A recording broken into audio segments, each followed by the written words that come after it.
और स्टूडेंट्स फिर से आज एक नया वीडियो हम लोग देखेंगे और आज का वीडियो जो है हम लोगों का रिगार्डिंग मैकेनिक्स है।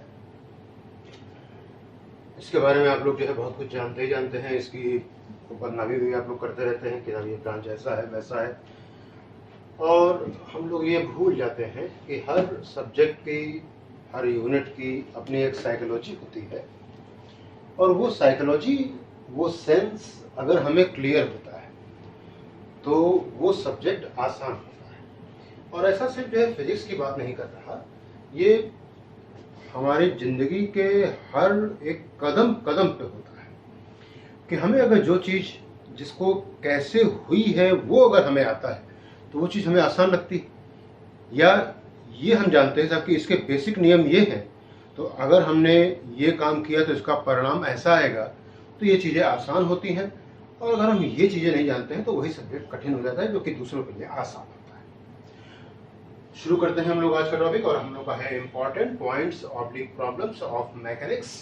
तो इसमें पहले सवाल के बारे में बात करेंगे। एक सिलेंडर है, सॉलिड सिलेंडर है, और इसका मास है m, रेडियस है r, रखा हुआ है एक्स वाई प्लेन में, is given linear motion as x = a cos ωt, जो कि SHM का इक्वेशन होता है 90 डिग्री पॉजिटिव फेज के साथ में। कहा गया है टॉर्क मैक्सिमम बताइए। अब ये कमाल ये है कि साहब ये x = a cos ωt है, तो ये एक पीरियोडिक मोशन है। पीरियोडिक मोशन है तो इससे जो कुछ भी पैदा होगा, वेलोसिटी पैदा होगी, एक्सेलरेशन पैदा होगा, वो भी आपका पीरियोडिक ही होगा। तो x = a cos ωt से हम पहले आपको लाने की कोशिश करें यहाँ पे वेलोसिटी पे और एक्सेलरेशन पे वगैरह वगैरह। तो x बराबर अगर a cos ωt है तो a cos ωt है तो वेलोसिटी हो जाएगा dx/dt, और ये माइनस का a ओमेगा sin ωt हो जाएगा। और अगर एक्सेलरेशन निकालें हम इसका तो अल्फा बराबर dv/dt हो जाएगा, और ये माइनस का a omega square cos ωt हो जाएगा, जो कि यहाँ पे मैंने इसको डबल डिफरेंशियल से सिखाया हुआ है, जो कि माइनस का a omega square cos ωt आया हुआ है। अगर ये 1 हो जाएगा तो ये एक्सेलरेशन मैक्सिमम हो जाएगा, तो this is linear acceleration maximum minus a omega square. अब यहाँ पे दो तरफा मोशन होंगे, एक लीनियर मोशन होगा और एक रोटेशनल मोशन होगा। तो लीनियर मोशन की वजह से एक्सेलरेशन जो आया वो that is given by F/m। Rotation के लिए काम कर रहे हैं तो टॉर्क बराबर I alpha. I solid cylinder का ½ mr², और a अल्फा की जगह पे A2/r कर दिया, और यही F × r भी हो जाएगा, तो A2 की वैल्यू आ गई 2F/m। तो मैक्सिमम एक्सेलरेशन क्या हो जाएगा, कहेंगे it will be the sum of linear and rotational motion, that will be what 3F/m। Alpha के लिए या r से डिवाइड करना होगा, और टॉर्क बराबर F × r, आप जानते ही हैं, यहाँ पे वैल्यू रख दीजिए, ये आ गया ऐसा। और अगर यहीं पे ये ऐसा ना हो करके सिर्फ x बराबर 5 न्यूटन होता, तो 5 न्यूटन ही अगर सिर्फ होता तो यहाँ पे सिलेंडर में सिर्फ और सिर्फ होता कौन सा मोशन, ट्रांसलेशनल मोशन, और एक्सेलरेशन भी कौन सा होता, सिर्फ और सिर्फ ट्रांसलेशनल होता। तो ये हुई बात मैक्सिमम टॉर्क की इस स्थिति में। अब आपको लेके चलते हैं एक अगले बहुत ही बढ़िया सवाल पे, न्यूटन्स लॉज ऑफ मोशन पे। अगर ये सवाल आपको लगाना आ गया तो आप यकीन करें कि आप और बेहतर सवाल लगाने में सक्षम होंगे। सवाल जरा देख ले, मैं सवाल की भाषा जरा यहाँ पे मैं जब पढ़ देता हूँ। कह रहे हैं system is pushed by force F, और सिस्टम में क्या है, यानी सिस्टम में जो है 3 ब्लॉक हैं A, B और C, mass is 2m, m और 2m। सपोज कह रहे सब system is pushed by a force F as shown in figure. All surfaces are smooth but between B and C there is friction. B और C के बीच में friction है, और ये रॉड B ऐसे लगा हुआ है जिसका कि मास m है। आगे कह रहे हैं कि मिनिमम फोर्स बताइए, मिनिमम फोर्स बताइए कैपिटल F, ये जो फोर्स लगाया है इसकी minimum value to prevent B slipping down. B slip करने के लिए, स्लिप न करने पाए, मिनिमम फोर्स बताइए। तो क्या करना होगा, कहेंगे ऐसा है कि यहाँ पे आप देख सकते हैं कि पूरा का पूरा सिस्टम एक साथ एक ही डायरेक्शन में चलेगा, तो इसलिए पूरे सिस्टम के पास होगा एक common acceleration, and common acceleration will be given by net force upon net mass. A common बराबर हो जाएगा नेट फोर्स अपॉन नेट मास। नेट फोर्स m हो गया, net mass 2m plus m plus 2m that is 5m। तो a common हो गया f upon 5m। a वाले का हम अगर FBD बनाए, FBD का मतलब जानते हैं आप लोग, फ्री बॉडी डायग्राम। तो यहाँ पे F फोर्स राइट को लगा, B A पे लगाएगा, that is suppose to be n dash. तो F इधर लगा, n डैश इधर लगा, और ये रहा इसका डबल एरो। डबल एरो हो गया तो क्या हो जाएगा, कहेंगे F डोमिनेटिंग हो गया, n डैश इंफीरियर हो गया। Net force F minus n dash बराबर मास इंटू एक्सेलरेशन। मास हो गया 2m, एक्सेलरेशन हो गया F अपॉन 5m। सॉल्व करने पे m और m कट हो गया, n डैश बराबर हो जाएगा क्या, n डैश बराबर हो जाएगा f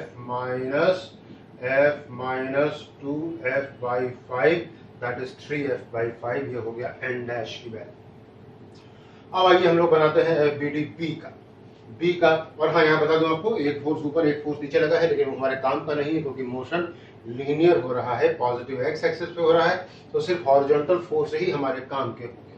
तो B वाले का FBD अगर बनाया तो हमने तो राइट को लगा n dash which is applied by A, और C ने लगाया B के ऊपर जो कि लेफ्ट को आया है, that is n double dash.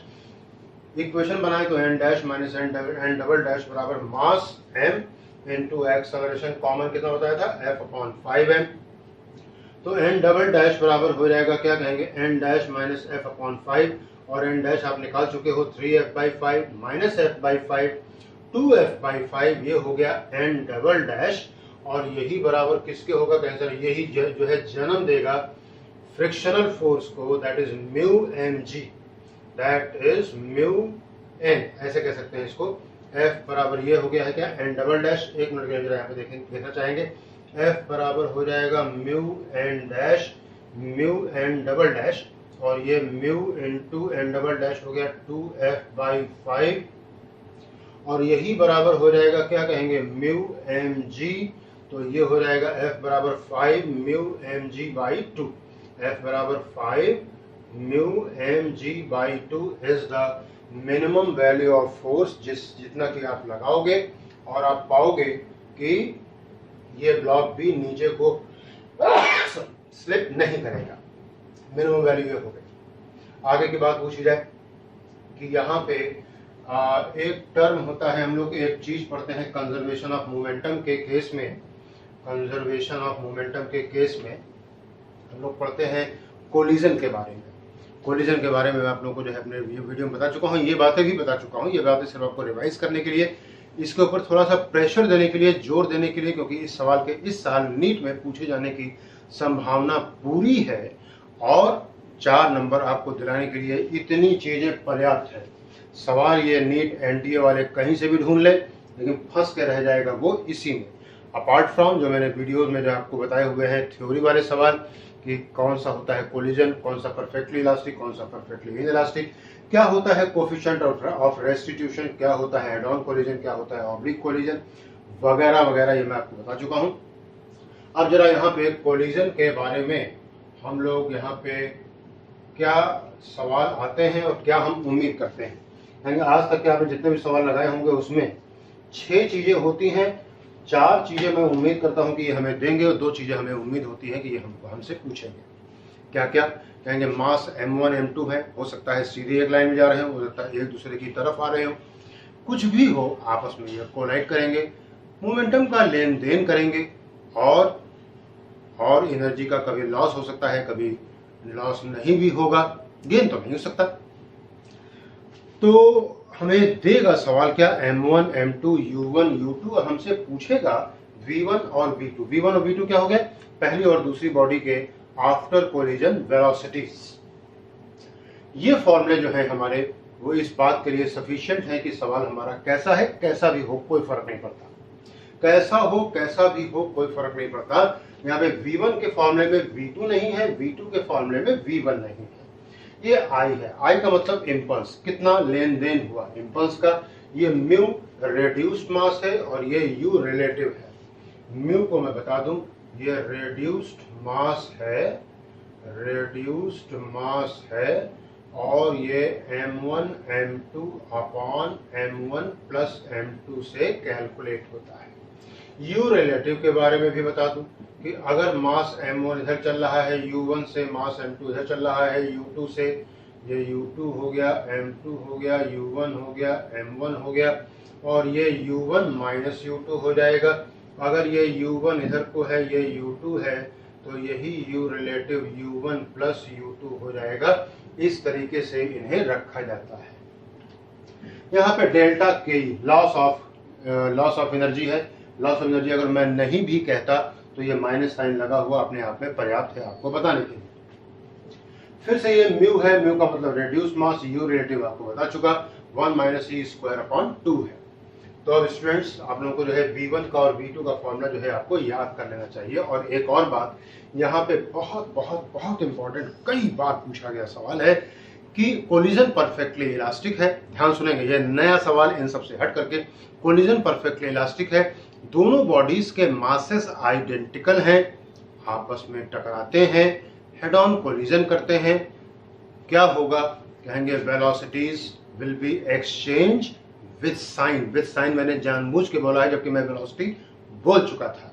उदाहरण के तौर पे बॉडी ए है, बॉडी बी है, 5 मीटर पर सेकेंड, 3 मीटर पर सेकेंड। सर गलत, 5 मीटर पर सेकेंड है तो ये माइनस 3 मीटर पर सेकेंड लगेंगे। ओके, आपस में आए टकराए, दोनों के मासेस बराबर, सर अब इसकी वेलोसिटी -3 और इसकी वेलोसिटी 5 है। ऐसे आ रहे थे, ये बॉडी रुकी हुई थी, कोलिजन परफेक्टली इलास्टिक, बॉडीज के मासेस बराबर, आए टकराए, ये चला जाएगा और ये रुक जाएगा। यानी कि इसकी वेलोसिटी अगर 10 मीटर पर सेकेंड थी, ये रेस्ट में था, आएगा टकराएगा, ये जो B था पा जाएगा वेलोसिटी A की, A पा जाएगा वेलोसिटी B की, A will become at rest, B will move with the velocity of A।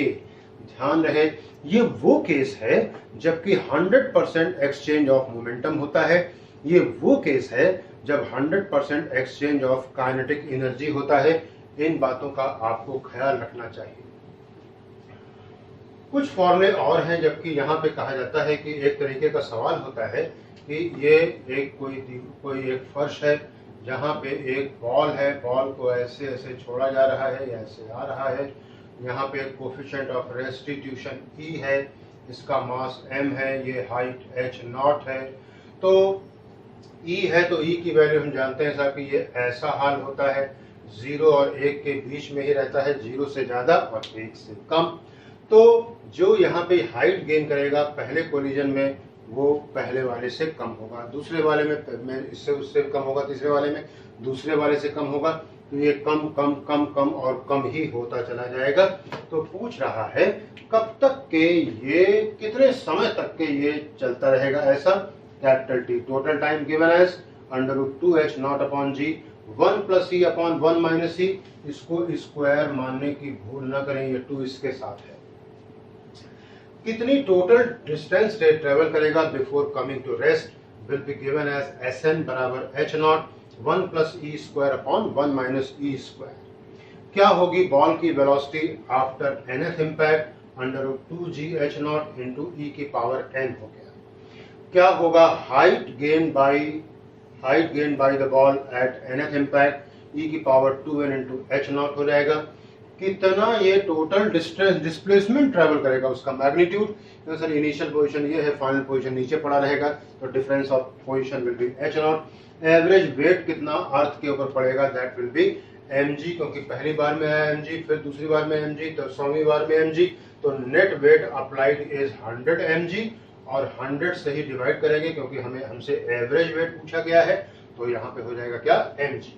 आइए यहाँ पे हम एक सवाल लेते हैं। सवाल ये है कि एक बॉडी A है, बॉडी B है, बॉडी A का मास मान लेते हैं हम 4 kg है, बॉडी B का मास मान लेते हैं 2 kg है। ये U1 बराबर 10 मीटर पर सेकंड से चल रहा था, U2 बराबर 4 मीटर पर सेकंड से चल रहा था। हमसे पूछा गया, और हाँ कोफिशिएंट ऑफ रेस्टिट्यूशन अगर 1 ले लेंगे तो ये कोलिजन परफेक्टली इलास्टिक हो जाएगा, 0 ले लेंगे तो परफेक्टली इन इलास्टिक हो जाएगा। E की वैल्यू मैं मान लेता हूं कि ये 1 है, तो यानी कि कोलिजन में लगाया कौन सा, परफेक्टली इलास्टिक का। पूछा क्या गया, V1 पूछा है, V2 पूछा है। ध्यान रहे ये दोनों फॉर्मूले दोनों के सेम डायरेक्शन में चलने वाले हैं। अगर अपोजिट आ रहे होंगे बच्चों तो ये U2 जहां जहां भी है वहां पे -U2 हो जाएगा। तो V1 बराबर क्या हो जाएगा, कहेंगे रखना शुरू कीजिए फॉर्मूले में। M1 10 यहाँ पे 4 हो गया, 4 minus 1 into M2 upon M1 plus M2। U1 हो गया 10 प्लस M2, M2 2 हो गया, 1 प्लस E हो गया यानी कि 1 प्लस 1 हो गया।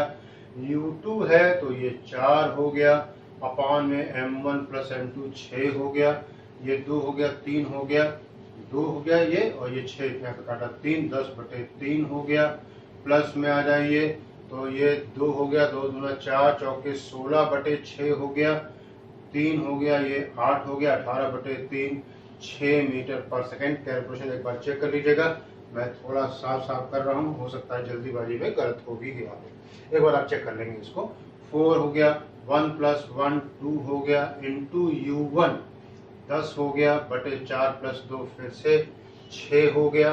प्लस में बढ़ जाइए M2 minus E M1, E1 हो गया है, अपॉन में 6 हो गया, U2 के नाम पे 4 हो गया, ये काट दिया 3 हो गया, 10 चौक 40/3 हो गया, और ये माइनस का 2 है, काटेगा तो यहाँ पे 3 हो जाएगा, माइनस का 4/3 हो गया, तो ये 36/3 हो गया, और ये 12 मीटर पर सेकेंड हो गया। 6 मीटर पर सेकेंड और 12 मीटर पर सेकेंड इसकी हो गई है क्या, वेलोसिटीज। ध्यान रहे ये फॉर्मूले जिस तरीके से आए थे, अगर उस तरीके से आपने conservation of momentum, conservation of energy वगैरह करके आपने करने का प्रयास किया, तो यकीन रखें कि सब कुछ अगर आपका ठीक रहता है तो भी आप 1000 रैंक नीचे आने वाले हैं। तो अगर आपको ये याद हो तो कोलिजन के सवाल ढूंढ के लगाएं, जरूर लगाएं, और नहीं अगर ये फॉर्मूले याद हैं तो इसको पेपर हो जाने के बाद आखिरी के लिए इसको रखें, अदरवाइज ये आपके लिए बहुत ज्यादा फैटल भी हो सकता है। आइए आज की एक और बात के बारे में हम लोग जो है जिक्र करेंगे, that is binary mass system. Binary mass system एक नई चीज, ये ग्रेविटेशन की एक नई चीज है, मैकेनिक्स में ही, इसलिए यहीं पे इसको डिस्कस करेंगे। हमने ग्रेविटेशन में इसको डिस्कस भी नहीं किया था। कभी आपने सोचा है कि जो है मून हमारी अर्थ के चारों ओर क्यों घूमता रहता है, कैसे घूमता रहता है? कहीं जानते हैं सर, आपने बताया था अर्थ इसको देती है proper centripetal force with the help of gravitational force. इसी तरह से अर्थ भी सूर्य के चारों ओर चक्कर लगा पाती है क्योंकि सन इसको देता है ग्रेविटेशनल फोर्स के रूप में प्रॉपर सेंट्रीपिटल फोर्स। लेकिन क्या कभी आपने सोचा है कि ये जो अनगिनत सितारे हैं ये कैसे जो है चलते रहते हैं, इनके लिए कहाँ से कोई सन आएगा? तो बच्चों ये आपस में ही सिस्टम बनाते रहते हैं, और ये सन से भी बहुत बड़े बड़े होते हैं। सन के बारे में आपको एक फैक्ट बता दूं कि पूरे यूनिवर्स का 98% मास सन के पास है। 2% में बाकी सारे प्लैनेट्स हैं और बाकी सारे सैटेलाइट्स हैं, सारी चीजें हैं, सिर्फ 2% के मास में। अब बात आती है बाइनरी स्टार सिस्टम क्या होता है। ऐसा जो है बाइनरी स्टार सिस्टम हो जाएगा, ये M1 मास का एक सिस्टम हो गया, एक हमारे पास M2 मास का एक सिस्टम हो गया, ऐसे मान लेते हैं। ये R1 है, ये R2 है, और R बराबर हो जाएगा R1 प्लस R2। और अगर ये R1 है, ये R2 है, तो R1 अगर हमसे पूछा जाए तो मैं कहूँगा M2R upon M1 plus M2। ये बात मैंने आप लोगों को सेंटर ऑफ मास में बताई हुई है कि अगर M1 M2 दो मासेस हैं, बीच का गैप R है, और centre of mass will be always close to the massive mass. अगर ये बड़ा है तो सेंटर ऑफ मास यहीं पड़ने वाला है, ये R1 R2। R1 बराबर M2R upon M1 plus M2, R1 बराबर M2R upon M1 plus M2, और R2 बराबर M1R upon M1 plus M2। यानी कि जिस जगह से आप सेंटर ऑफ मास की पोजीशन निकाल रहे हैं उसके लिए मास आप ऊपर दूसरा वाला लेंगे और अपॉन में टोटल डिस्टेंस भी रखेंगे, ये बातें ध्यान रखें। तो यह R1 हो गया, और इसी तरीके से R2 अगर निकालना है तो ये m1 r upon m1 plus m2 हो जाएगा। ये बात हो गई। बीच की दूरी हमने कहा कि ये r है ये, तो F बराबर g m1 m2 upon r square बराबर m1 v1 square upon r1, m1 v1 square upon r1 बराबर यही होगा m2 v2 square upon r2। इस तरीके से अगर हमसे v1 कहा जाएगा तो v1 बराबर हो जाएगा, एक m1 m2 कट जाएगा तो ये आ जाएगा अंडर रूट में g m2 अपॉन में क्या r स्क्वायर और यहाँ पे r1। v2 अगर पूछा गया है तो अंडर रूट में g m1 r2 और अपॉन में r स्क्वायर, ऐसा हो जाएगा। और अगर यहाँ पे m1 m2 दोनों बराबर हो जाए तो आप यहाँ पे v1 v2 में कोई संबंध भी निकाल सकते हैं। This concept, this idea is name as binary star system, जिसके तहत पूरे यूनिवर्स में जो आप आसमान में आप हेमीस्फेरिकल डोम में आप देखते रहते हो कि कितने सारे सितारे, कहा जाता है कि जो है ध्रुव तारा फिक्स रहता है। चलो उसको फिक्स रहने दो, जिस भी वजह से फिक्स रहता हो, स्पिरिचुअल कारण हो, कोई साइंटिफिक कारण हो, साइंटिफिक कारण जरूर होगा, उसका डिस्कशन हम लोग बाद में कर सकते हैं।